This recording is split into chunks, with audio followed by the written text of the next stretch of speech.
It is March 13th, 2023. We're going to talk about, it's a double Parsha, Vayakhel, Pekudei, but I'm going to focus on the end of Pekudei. We also have Parsha Chodesh, the special Parsha that is part of the 4 special Parshiot leading up to Passover. Since this is the Shabbat preceding the announcement of, or the new month of Nisan, it's designated as a special Shabbat.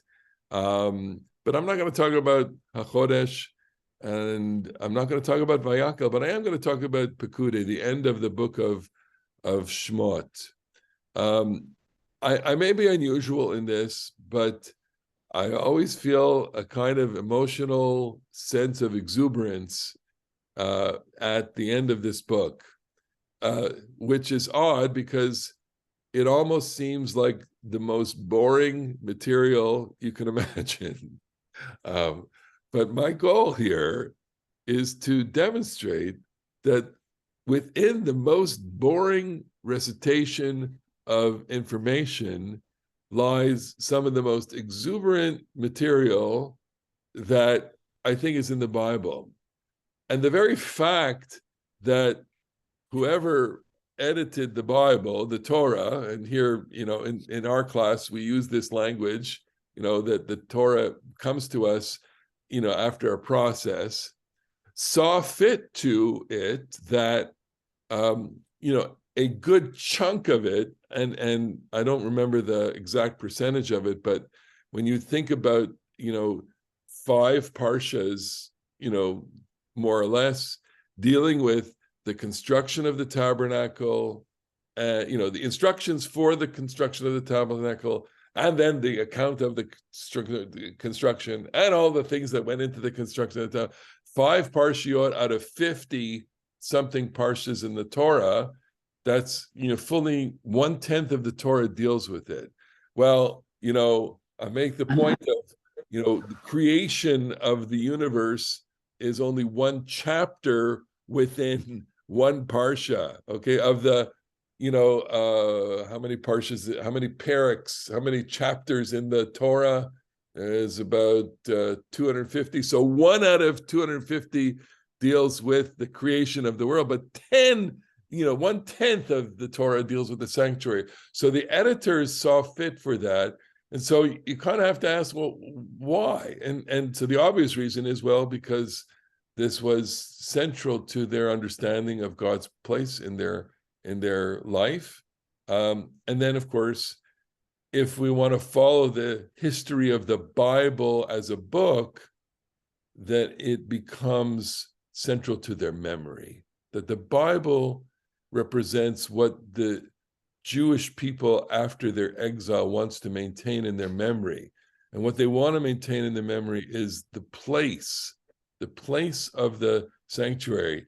I will give you my own personal reflection on this based on my recent trip to Israel. I've been talking about going to the Israel Museum and visiting and do the Aleppo exhibit. It's a virtual reality exhibit in which it's a fascinating story. We talked about it in another class. They give you a pair of goggles, you sit in a chair, and you are in virtual reality, and you are in a completely immersive experience of the Aleppo synagogue. The Aleppo synagogue, one of the most ancient synagogues in the world, was destroyed, or damaged after Israel became a state in 1948, and there were riots and all sorts of pogroms in Aleppo in Syria. The story basically is that a woman, who was from there, went with a photographer right before this in 1947, 48, and had this professional photographer take pictures of this synagogue. And then they stayed in an album for years and years until someone, they brought them to the museum. And the museum said, we can do something with this. They digitized them and they made it into virtual reality. Okay. Now, all of that is like talking magic. Okay. It's like, and so you literally sit in a chair, they put the goggles on you, and you are in this place. and they have sound effects, and there's a person guiding you, and for 15 minutes you are getting this tour of as if you are really there. I have to say, not being a Syrian Jew, not knowing where Aleppo is on a map, I mean, I'll find it, it's in the north of Syria, okay, and not having any kind of emotional connection to that part of the Jewish world, this was completely emotionally moved in a way that I never really expected. It was, wow, the reverence for a spot, okay, the reverence for a building, okay, and I mean, it means, I think that many people have that feeling about synagogues, especially synagogues that have that are rooted in your imagination and memory, that you have an association with from childhood, that are still around, and that convey to you a sense of memory. Stanley, I see you here. So Montreal has some very old synagogues, and some of them are still very much the same way they were, I think maybe 800 years ago, and you know what? To walk into those synagogues is to have an emotional feeling.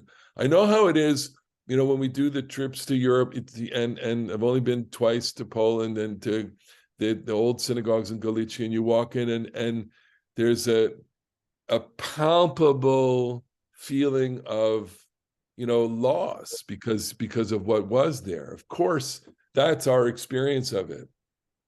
So on the one hand, there's deep emotion when you are in space, in the space. Okay. Now, how do you create a sense of space when you're not in a space? That's the question. I don't know if you want to react to it, Stanley. I don't know if you had any experience with you grew up in which shul, Stanley? I grew up in the Spanish and Portuguese, Yeah. and I know what you mean, but what happened to the Spanish and Portuguese was that they refurbished it at some point. Refurbished it, okay. So going into it isn't quite the same experience as what it was. The Shara Shamayim, on the other hand, which I've been going to, it's exactly the same. Sure. So and people relate, but it's, sometimes we'll get visitors to our shul, and they're looking around. They're so disoriented because of our fire in 2006, and they're building, and we completely reconfigured the synagogue. And so what you have, and this is such a great example of what you have of course photographs. Many people have photographs of the shul, but you have a memory of it. So if I were to say, even now, reciting this, I would say, as you walked in the entrance on South 3rd Avenue, and then you turned left, you walked down the hall, and you heard the floor creaking underneath your feet, and then you would walk all the way to the end and enter the sanctuary. And at the sanctuary, you'd see at the end of the sanctuary, one of the sides of the windows and the other side of the window. And looking ahead, you would see the wood paneling of the synagogue and the aron, etc. And my own relationship was the bima, of course, was quite was 3 steps high, and then there was this kind of hexagonal piece of furniture, the desk, the shulchan, the hexagonal desk that was perfectly fabricated for this. And we had a special contraption that you could pull up the table on a piano hinge and lock it in place so you could put the Torah down for reading the Torah. And when the rabbi would speak, you'd fold down the table and go right up over the people. That was a particularly interesting facet of the old synagogue, and it did have a sense of oldness to it, which is mildly comforting, of course, and to people who want change was also annoying, right? You want it was remarkably ineffective for the modern experience. But that, aside from that, it's all in memory now. That's the point. It's all exists in memory, and the quality of my narration will convey to you the quality of the memory. And with that, I want to add we'll go right into the text here. Okay, so at the end of the book of Exodus, chapter 40, you have they set up the Mishkan. Okay, so it's here it is. God is speaking to Moses. On the first day of the month, on day 1 of the month, you are to erect the dwelling, the tent of appointment.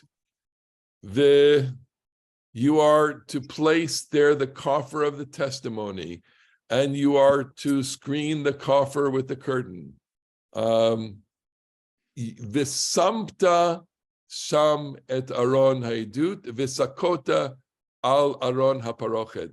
I prepared my screen in a different way. I had all the verbs bolded out, and I must have bolded everything, so I don't have the way to enhance the verbs. So you're gonna, in this part, you're gonna have to just listen to my voice for the enhancement of the verbs. Okay, ve'veta, you are to bring the table. Va'arachta, you are to arrange it. Ve'veta, you are to bring the lampstand. Va'alita, you are to light them up. V'natata, you are to put the site of the gold there for smoking incense.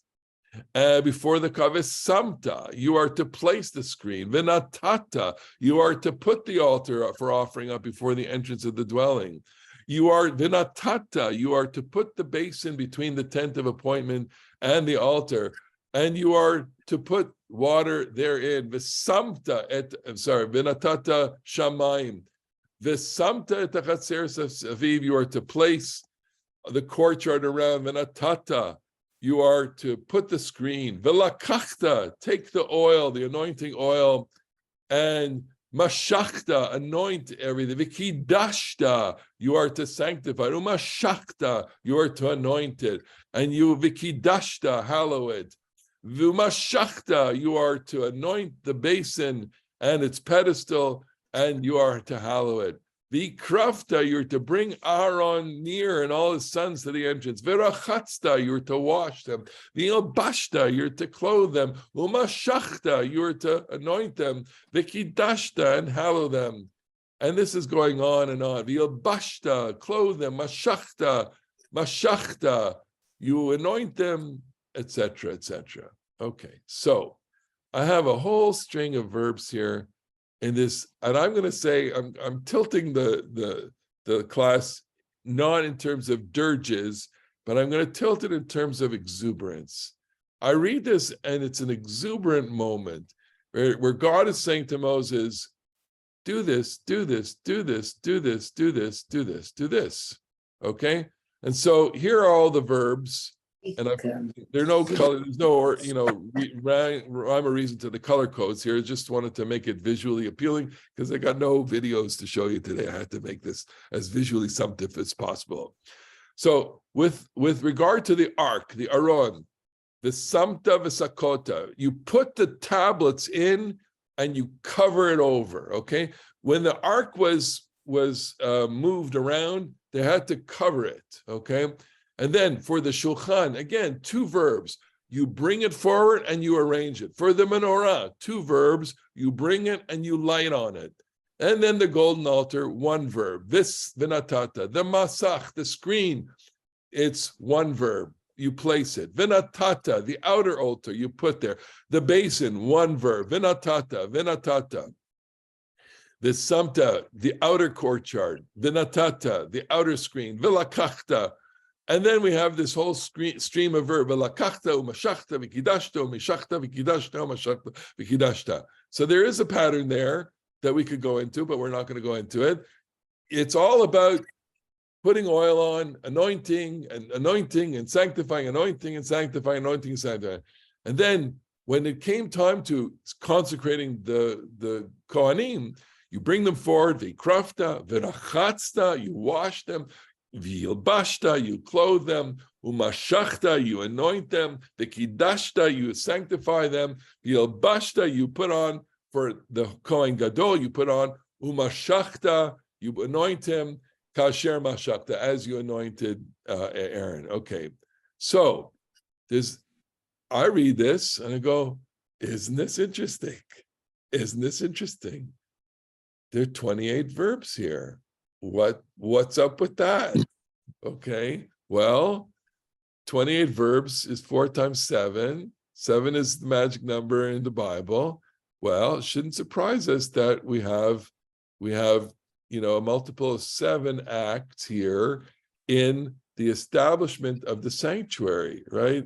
And that tells me something about the narrator, that the narrator here, and I'm going to close the screen, the narrator here is playing with us, okay? And that's why I sense in this exuberance, because if he was mourning, well, you can structure your mourning too. You could, I'm going to make the case that it's uplifting and not, sad, but you can make a similar case that even sadness needs to be structured in some way. But here, I'm saying that this guy, whoever is narrating this, is trying to give us a picture.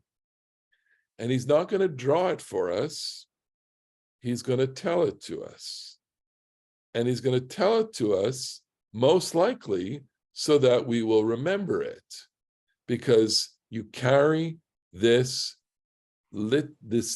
text not in your briefcase and not in your scroll, but you carry it in your mind. In your mind, in your heart, so that wherever you go, you are reciting this, you are, as it were, constructing the sanctuary in your imagination, such that, and I'm going to use this exact image, which is, I sat in the Israel Museum with a pair of goggles on my face, and I was in Aleppo, and I can sit and close my eyes, and if I know the text off by heart, and I say, and all that, I'm there. I'm totally there. And I've constructed in my imagination a picture and an emotional valence towards the central institution of Jewish peoplehood. Okay? That's my reaction to that. I'm going to continue for a second with this. So let me see. So this is my words here. I think this is an exuberant chapter. You can't help but feel the exuberance of the completion, that this is perhaps one of the great moments in the entire story, the completion, the construction, the placement of the entire structure, and the enthronement, as it were, of God. God is being enthroned here. We note, of course, the stream of verbs, 28, a multiple of 7 in the construction. All right, so now I planned this class with this excursus here on song. Okay, I love to read about music. Music is so important to our lives, so underestimated, I think, by people who understand music only for entertainment or experience music only on entertainment. I've preached on this and talked about this. Music conveys so much information that is not readily accessible to us in a way that we can articulate. I've talked about, for example, how Avinu Malkeinu is not only about, the song, the melody of Avinu Malkeinu conveys information to us about what it means to be connected to God. And it's like, it's all about emotion. Okay, we're heading into Pesach, so all I need to do is sing to you a couple of bars of la la la la la la la la la la la, and even in one bar of that, you have a feeling, right? You're at the Seder, or la la la la la la la la. So the music, because it's associated with all of our emotional lives and memory, etc., and it has information to us, has an informational content to us. Okay, which is why it's really, really important to try and understand music beyond just the entertainment aspect of it. Okay, so this writer, Ted Gioia, Gioia, Ted Gioia, his book is called music, a subversive history, okay? So he talks about in an early chapter that is before music it developed the way that we know it today. This is in the ancient world, that is the world of BCE world, Greek world. There are different genres of music and song, and storytelling is done with song. Okay, I'm going to start here. I'm going to read a bit of this for us, and I think it's so fascinating. It's fascinating on its own, let alone in my attempt to connect it to this. Okay, he writes, storytelling songs could teach lessons much better than the lyric, which had always relied more on emotional resonance than narrative clarity for its effects, and thus proved especially well suited for institutional hierarchical needs. Storytelling songs preserved historical knowledge and religious dogma. They propagated treasured myths, cultural beliefs, and core learnings from generation to generation with extraordinary precision. You could call them the cloud storage of antiquity. What it means is that people put memory in their songs so that people would, in reciting songs and singing songs, they'd have information in the songs that would help them remember certain things, certain stories, certain events, or I'm going to argue, certain places. And if the goal was to praiseworthy men, as often was the case in these societies, the story song was unsurpassed. The most famous type, the epic, was built on the allure and excitement of heroic deeds. Best of all, the story song achieved all this while serving as diversion and entertainment. For this very reason, it could support power structures and elite privileges, with listeners hardly aware that these purposes were served. So there's a subversive element to singing, to the music, which is it keeps a certain hierarchy in power. If you doubt the efficacy of songs as a data storage medium, consider the case of Maori children who retain rich memories of their early childhood. In fact, they have the greatest recall of any culture measured. The average date of the first memory for members of their communities is 2.5 years of age.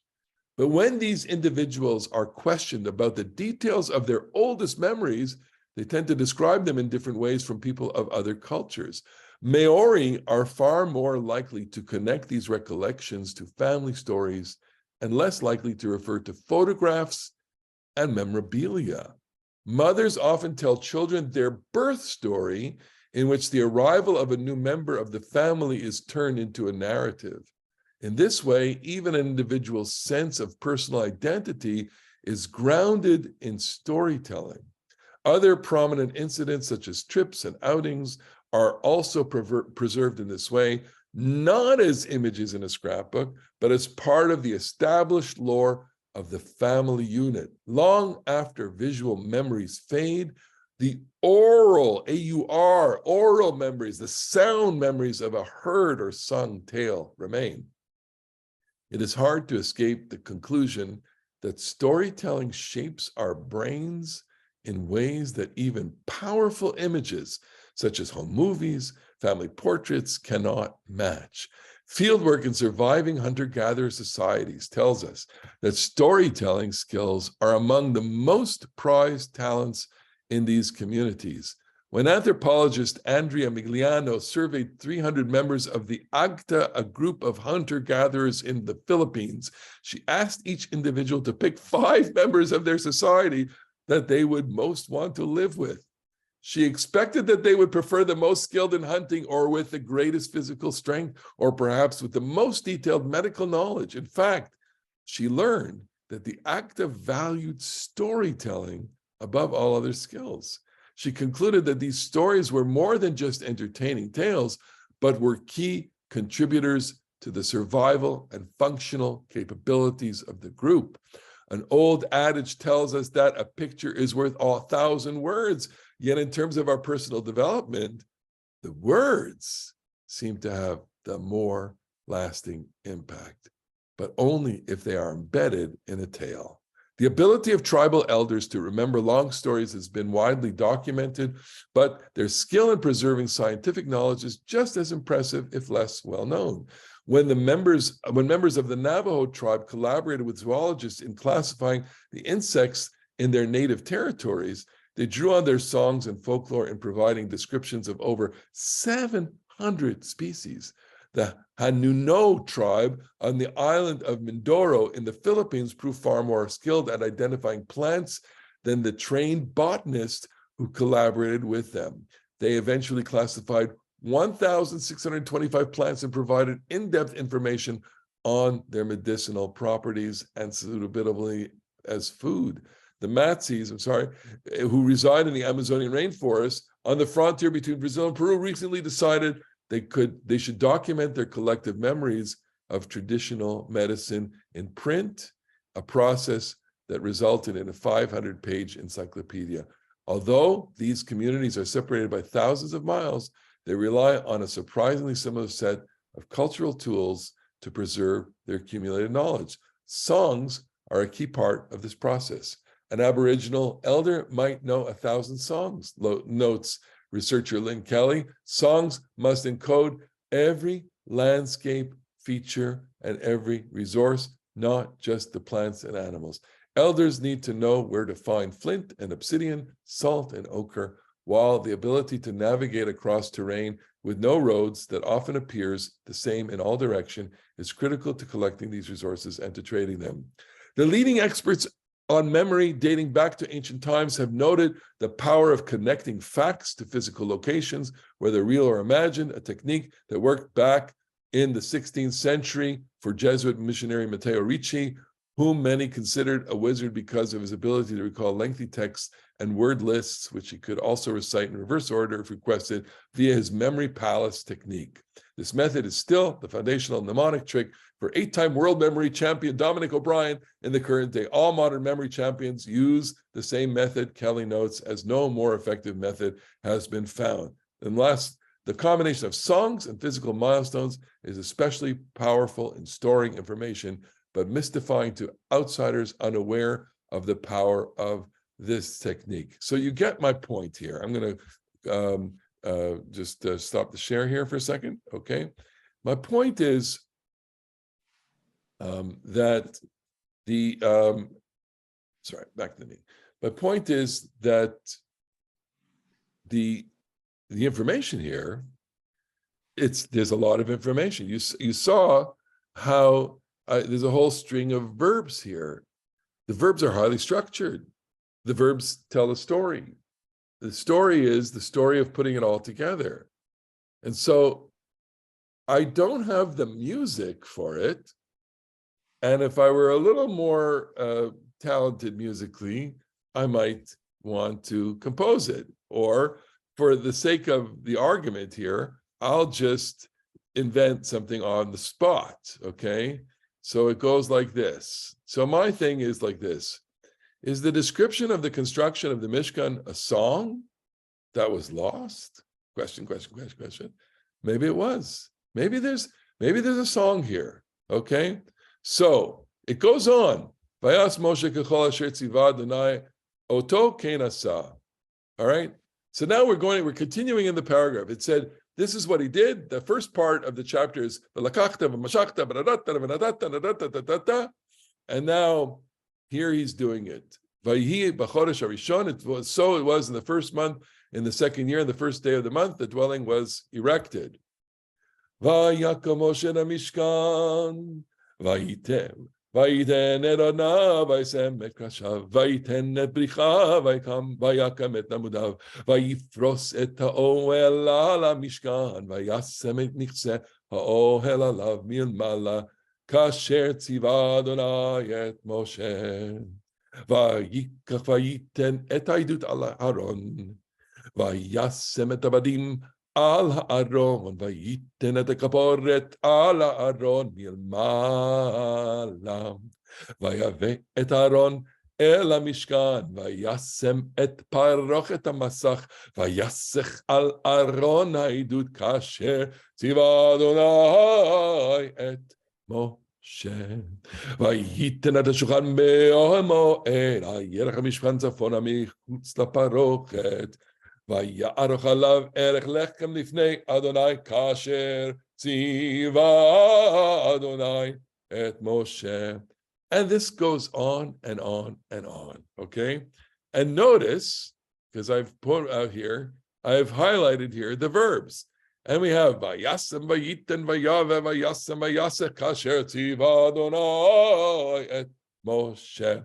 Vayiten, Vayaro, Kasher Tziva Adonai et Moshe. Vayasem, Vaya'am, Kasher Tziva Adonai et Moshe. Vayasem vayakter kasher tziva Adonai et Moshe. Vayasem vaya'al kasher tziva Adonai et Moshe. Vayasem vayiten v'ranana kasher yitzam Moshe. Vayakhel v'nechatzer vayiten vayachal. And it means Vayakhel is he's finished. And now, what's the verb count? All these verbs, 21. Total of the passages, 28 plus 21 equals 49. 49 is 7 times 7. Bingo, we win. There's a structure here, okay? The narrator is narrating to us something that's perfect, because 7 is perfect and 7 squared is perfect. And here's the proof, because there's only one thing that happens after this. Vayakhas ha'anan et Ohel Moed. The cloud covered the tent of appointment, and the glory of God filled the dwelling. And how many verbs are involved in that? And this is not a verb. Malay is not a verb. Malay is just it's the active form is it covered. One verb, because there's one God who covers, okay? And Moshe was not able to come into the tent of appointment, but the cloud took up all the dwelling on it. And we have this final verse. Whenever the cloud went up from the dwelling of the children of Israel would march on upon all their marches. If the cloud did not go up, they would not march on until such time as it does go up. For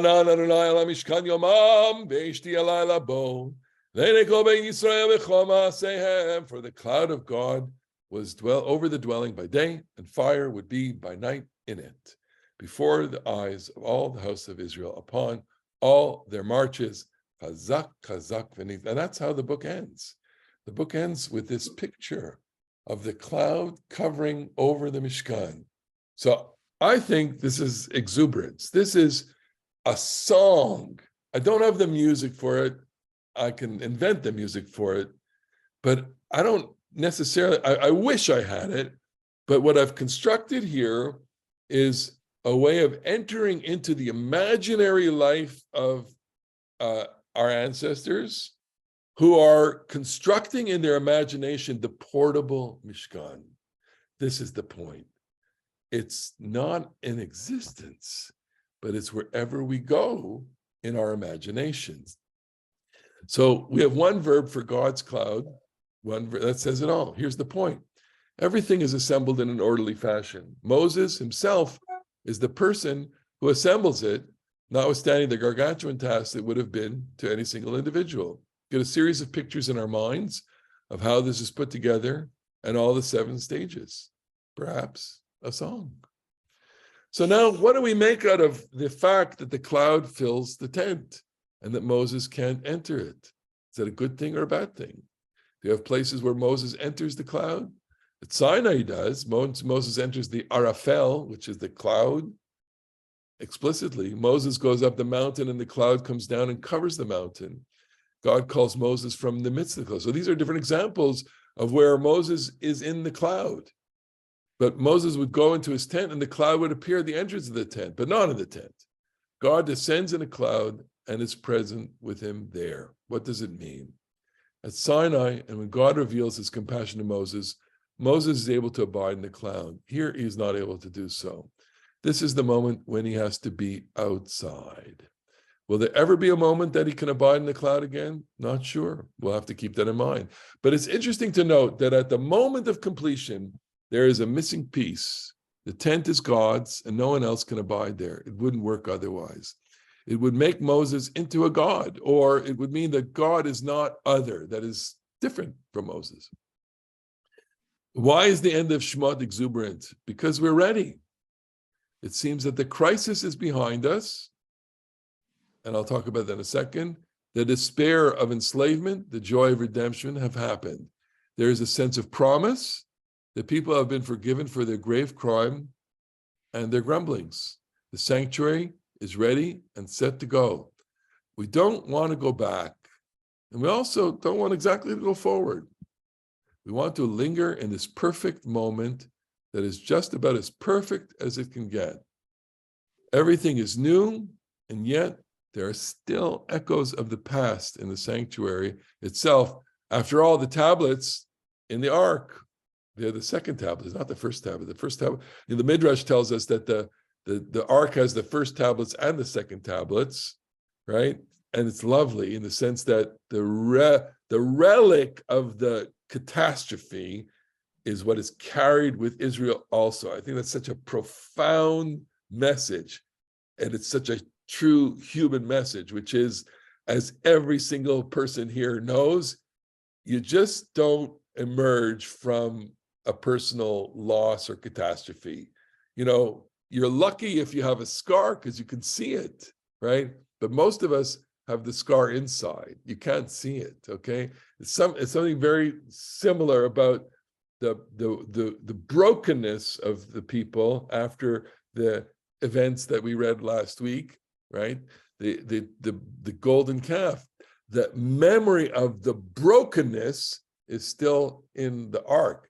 And in the most sacred aspect, the most sacred item of the sanctuary, you carry the memory of brokenness. I think there's a profound psychological message to that, because in the deepest recesses of a person's soul, you carry the memory of what has broken you, right? And to the extent that you can heal from it, and to the extent that one can, quote, perfectly heal from those things, which I don't believe you can, you carry the residue of that within you. So this is a moment of exuberance, but it's also a moment that is there's a memory in it, and that's perfect. That perfectly reflects the sentiment here, that things are here perfect, but there's just an echo of brokenness in there as well. There are no relics of the ancestors, but so it's interesting that within the Kohen, the whole structure, you can look high and low for a recollection of Abraham, Isaac, and Jacob. You don't have that. What you do have instead is the names of the tribes, but the names of the founders are not in the sanctuary, and that's something that we have to pay attention to. I'm not exactly sure how to interpret that. Their names are not even there, which is interesting. The name of the tribes are there, but not the names of the father. It's a completed moment. So I have here Ben Franklin's quote. In 1787, when they completed the Constitution, and they were coming out, and they were exuberant from the moment where the Constitution was finished, and they had met in Philadelphia, and so a woman comes up to Ben Franklin and says, "What have you created a monarchy or a republic?" And he replied, "A republic, if you could keep it." Okay, and there's I'm going to close the screen here. There's no other great figure. I mean, Ben Franklin is one of the great figures and great human beings in American history, and certainly a world historical figure because of the great humanity, his great humanity. And in that moment, you have both humor and a little bit of tremulousness, right? A little bit of like, we've built something here, and now it's up to us to keep it. And you know what? The history of America has its fractures, certainly we're living through one of them. Thank God it doesn't involve, an actual civil war. But, 150 years ago, there actually was a civil war based on the tremulousness that was already inside the Constitution. There was the conflict was built in already to in the way that the country came into existence, and it had to work itself out. Tragically, I don't want to say the same thing about Israel today, but you almost may be able to use the same analogy by saying, look, the creation of the state of Israel was done with great hope and also great trepidation, not only because of external enemies, but because there were a whole slew of unresolved questions at the beginning of the founding of Israel that are beginning now to erupt in a way that is, loud and boisterous and potentially, God forbid, dangerous, in the sense that you have coalescence of idea and ideology and a way of looking at, the country that are in conflict. So the hope and prayer is that the conflict will resolve itself in the ways that conflicts ought to resolve without resorting to, the bruteness of force or political force. So here, this moment, the moment of the construction of the tabernacle, is a moment of exuberance. But as everyone knows, in the moment of exuberance is enclosed a kind of like a hope we can hold on to it. I hope we can maintain it. I hope we can preserve it. And there's an echo of the trauma already in there.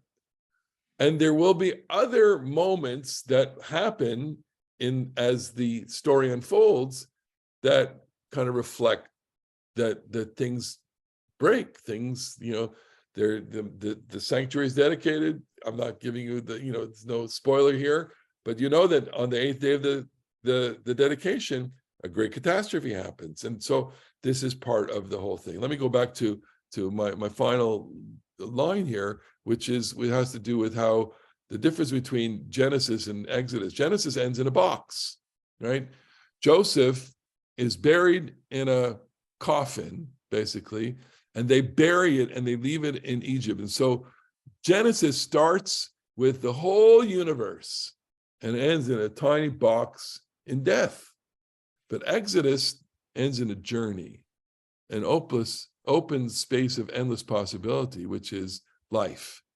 And I think that's why the end of Exodus is an exuberant moment, that the completion of the sanctuary is exuberant. And what we have in the literature, including its arrangement in the 7 stages of its arrangement, which is an echo to creation. And certainly, every single, it's implicit within the Torah itself that what we have here is the echo of creation, that just as creation happened in 7 stages, the sanctuary happens in 7 stages.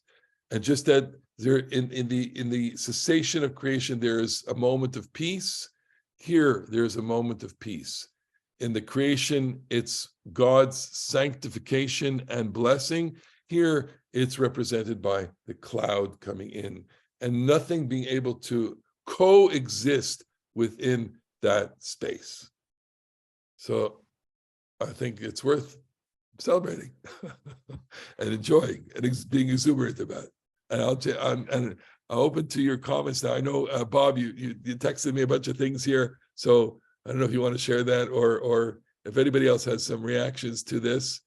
Or I'll lead you to a couple of questions, which is, what do you think of the idea of encoding this information in song? And does that idea find favor with you? Do you connect with that in any way? And what do you make of the whole idea of the structure in song? And what do you make of the whole idea that it includes within it a kind of tension at this moment. Go ahead, Ruth. Well, you were like singing the verses, but as we all know, there already is a tune. We don't read the Torah every week. We chant the Torah every week. Now, I never bothered to look up why we do this, but I think chanting the Torah makes it much more memorable. I mean, especially to the Baal Kriya, when the fact that there's a trop makes it easier to remember. But I think also for the people who are listening, it has a bigger impact because it's sort of a sing-song kind of thing. And just in terms of popular culture, I mean, why is there an ABC song? A, B, C, D, E? I mean, because it's easier to teach little kids the ABCs if you're singing them. And I'm probably not the only person who learned how to spell encyclopedia from the Jiminy Cricket cartoon on the Mickey Mouse Club. That's how I learned how to spell encyclopedia, because it was a song. But I mean, this is like not new. I mean, the chanting and every Jews all over the world. You were talking about Aleppo. Aleppo has a very different trope than we do, but they chanted too. And I'm guessing the reason they do that is to make it easier for the Baal Koreh and also have it more of an impact for the listeners. Everything you said is true. Okay, and the only thing that is missing is the cassette tape, the CD, the recording of the music. My guess is, and this is based on the knowledge that I have of the chanting. It's not until fairly recent in Jewish history, that is to say, within the last 200 years, that people who knew how to put music in notation, musical notation, actually wrote down the trope. Okay, I can remember learning for a bar mitzvah, opening up the tikkun and seeing musical notation. And if you wanted to read Mapach, Bashta, Zakev, Katon, you could actually play it on a piano, based on musical notation. Well, I'm not even gonna say I doubt. There's no way that's how it was transmitted. It was transmitted orally, and transmitted orally. I think there is a certain precision in that, and most likely the oral transmission of the trope and the chanting, was fairly accurate. But was the chanting, the melody? I'm offering the following hypothesis: that the whole thing, this chapter that I just exuberated in, was a song. So it was a pre-modern, pre-Pythagorean musical song, which means that it was primitive in the sense that it had a different structures of musically than what we are used to in Western music. Okay. So also it would be interesting to see Josh Ehrlich put every Parsha to music. Yes. Now, I don't know what he did for this Parsha, but based on what you said, it would be fascinating to see what Josh Ehrlich wrote for this particular Parsha. And Josh is a perfect example because he did it as his own personal exercise to try to find one key verse that he kind of honed in on and create something musical. And he's he does different things in different parshas, and he's playing a lot with a lot of different things musically in his compositions, and they expect that. Okay, so but in terms of this, I mean, I'm saying this because we don't have a cassette, we don't have a CD, we don't have any recording of what this would have sounded like, and what you're offering, Ruth, is that, well, the trope probably comes as close as we're ever going to get to whatever it is. And I'm saying that maybe or maybe not necessarily. We just don't know. And the fact that there are different musical traditions to that, go to the Teimanim, go to the Sfardim, go to the Italkim, and go, of course, to the Ashkenazim, and even within Ashkenaz, right? You have the German trope versus the Polish trope, and so then you have to say, well, why? Okay, and the answer is because there are different schools of transmission, and there are different variations, and so could there have been some relationship to it? Maybe. But music, at least in the modern epoch, it's always, we're always developing, we're always changing musical things and keeping norms. I see we have a lot of hands, so we have Nanette, and then we have Gitel. Go ahead. So considering the next holiday is Passover, and we're all thinking about the Haggadah, I'm the leader. And I do the whole Haggadah, the Pesach thing for a 2-year-old. Everyone's involved with Sammy Spider's Haggadah. Yeah. And I noticed, Rabbi in class, if you do songs, the music is really powerful. And other than standing in my head, which I don't, the music and the singing really drives the point. And that's the point here, just that I'm saying here, what we have is text, what we don't have is music. And the case I'm making about this particular text was that it must have been extraordinarily powerful to the listener, to the audience, to the narrator. And I'm guessing it must have had a ritual role. It must have had a symbolic role, because my proposition is that without the building, all you have is the text and the song. And that way you can construct the building in your imagination the way I have virtual reality now. So yes, the music of the Seder is powerful. It wouldn't be we're all evidence of that. We all have certain memories that are encoded by the various melodies. The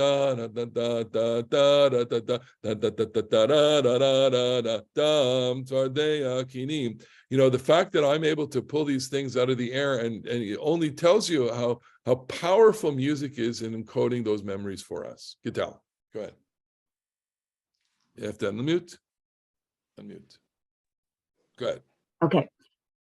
So I'm listening to all of this, and I just want to confirm all of this. I think we are clearly hardwired to attach music to language.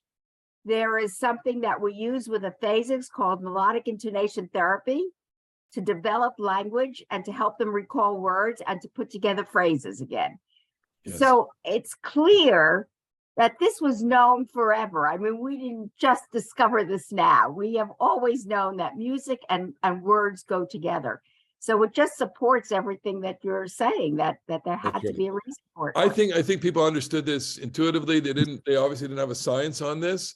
They understood it. And I would add, this approach, I think I could use this, and I may have already, in half the book of Numbers, book of Bamidbar is lists, right?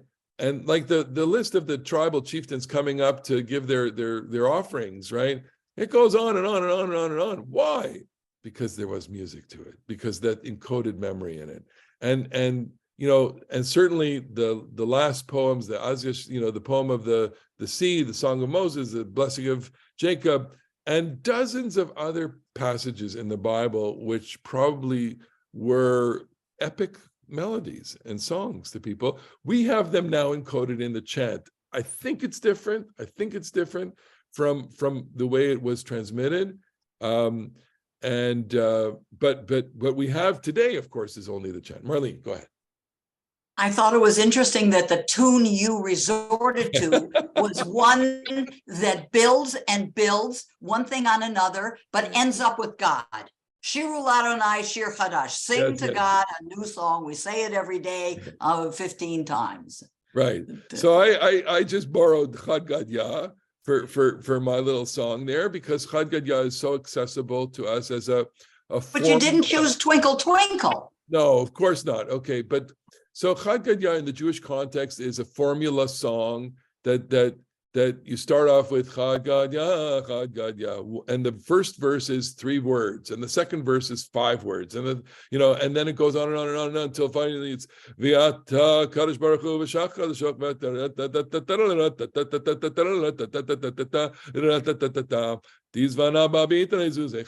and so it's all building, and that there's a formula there. There's a connection. Yeah, amongst the definitely. Players. That's right. Go ahead, Bob. Just a few comments. First of all, while you were talking, I actually searched and found something called the Mishkan song, which was developed for children, which I haven't heard it, but it speaks very much to what you said. Coming from a family of musicians, being a violinist and pianist myself, Sure. what you said absolutely resonates with me in terms of this. And what I wanted to say was that there's another element that I heard another rabbi speak about, which is Bezalel's role, and particularly the fact that if he represents youth and creativity and innovation, and if there's a Bezalel in each of us, because I often read these things and say, what does it mean to me? Then he's also saying we ourselves are artists, we ourselves are creators of music, and we ourselves, it's not just the outside being created in the Mishkan, but it's within ourselves. So I'm just wondering your own thoughts about any symbolism of Bezalel in what you're saying with music. And isn't he a great grandson of Miriam as well? So I have a certain comment on Bezalel, which I think, we often interpret the name Bezalel as being in the shadow of God, right? But that never made any sense to me. I think it's more of a contraction of B'Tselem Elohim, that he's in the image of God, okay? And that the name Bezalel is a different form of Hebrew contraction. As we all know, Hebrew as, especially modern Hebrew, my God, they call, what's a Yoshev Rosh is called a Yor, okay? Yoamashit, right? What's a Yoamashit? Yoetzet HaMishpatit, right? The attorney general, the advisor, right? So Hebrew is loaded with acronyms, and Bezalel is just another acronym for B'Tselem Elohim, in my opinion. And so why is he an artist? He's an artist because he is endowed with the creative ability to bring something out of nothing, in the kind of metaphorical sense, like God. And music, of course, as one of the great arts, is to bring expression through the form of sound. And I am sure, I have no doubt, certainly, and if you read Ted Gioia's book, which I recommend, it's all about how music is, there's just a little bit of divine musicians and people who have that ability to create a melody. I mean, today we say that they have a real gift, but that gift in antiquity was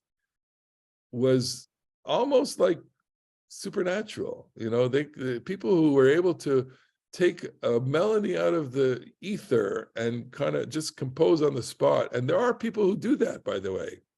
There are people who are able to just, if some really great musicians, popular musicians, are just able to, if you go to a concert, sometimes they'll just do it on the spot in a concert, okay? And that's just, that's play and joy and fun and the things that we identify with the divine. With John and then Marlene. But I want to show you, so I want to save one thing for you, so you'll stay with us. Great, go ahead. Well, just about music, because I love music so much. Mozart would compose music. There was not even sketches. Yeah. Hardly sketched. Beethoven was different. He had to work at it and sketch. Mozart, it just came out. It was hardly any. Right. The same is true. Leonard Cohen and Bob Dylan, Bob Dylan just, flow away. It doesn't, they joke about it. It's obviously, it's much more complicated. Go ahead, Marlene.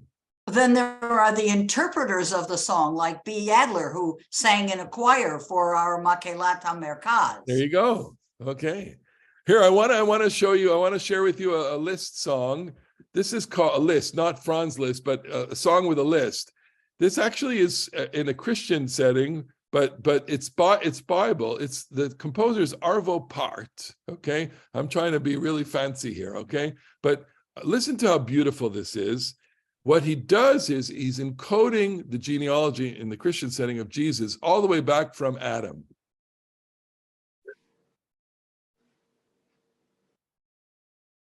So this is a passage from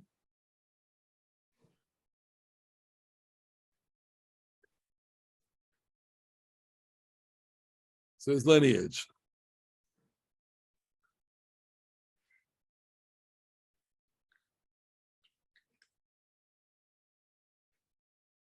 Okay, so forgetting the Christological part of this, gorgeous melody, sorry, beautiful, amazing. So now they're giving the genealogy of Jesus, okay?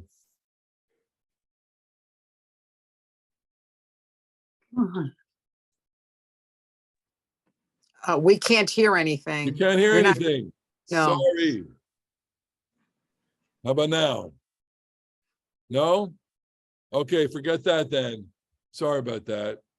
Okay, well, I'll have to fix my thing then. It's look it up. It's gorgeous melody. I could do it on my phone right now, but it'll take me a few minutes to do that. So, point is that he composed a melody that's just a genealogy, and you know, and it goes on and on and on. And we of course have all the different examples of songs like that. I mean, I was going to use the song, you know, the knee bone's connected to the thigh bone, the thigh bone's connected to my daughter was studying anatomy, and I said, I know anatomy. Here it is. The knee bone's connected to the thigh. You know, how ridiculous is that? Anyway, you get the point. Bob, go ahead. I just wanted to say that it's also interesting to see the interface of science with music. There's a lot of neuroscience research that's looking at the encoding of emotion and cognition into this, as well as climate science. I recently heard how they took Vivaldi's Four Seasons and they took data from global warming and actually encoded that in different parts of the world with temperature data and warming stuff to create what the symphony, what the Vivaldi Four Seasons would sound like with climate warming. And then there's a famous European pianist who played while glaciers were crumbling and melting out on an actual ice floe. And so when you put together the environment as well with this, with science, you get even more power. It's very, you know, and when we're thinking about even DNA, if you encode notes, different notes to the different chains of DNA, the different molecules, you get a very interesting symphony of life. John, last. Well, just following up on what Bob said, the great neurologist Oliver Sacks wrote a whole book on how music is so important in treating people and can reach people when nothing else can. Yes. So it's not an accident that it's there. And I think, you know, we are so scriptural in our tradition. We have the text, we have the parchment, we have the book, but we don't have the music. That, of course, was lost in antiquity. So we have a memory and we have the ability to recreate it in some way. And that's the joy of this. That's the song is ended, but the melody lingers on. Exactly. And that's why this is such, I think we underestimate the I'm going to say this to my colleagues in this week's Parsha. We underestimate the exuberance of this text. It's not a boring text at all. It's a climax of the book. And with that, we'll let it go. We'll end it there. Thank you so much, everybody.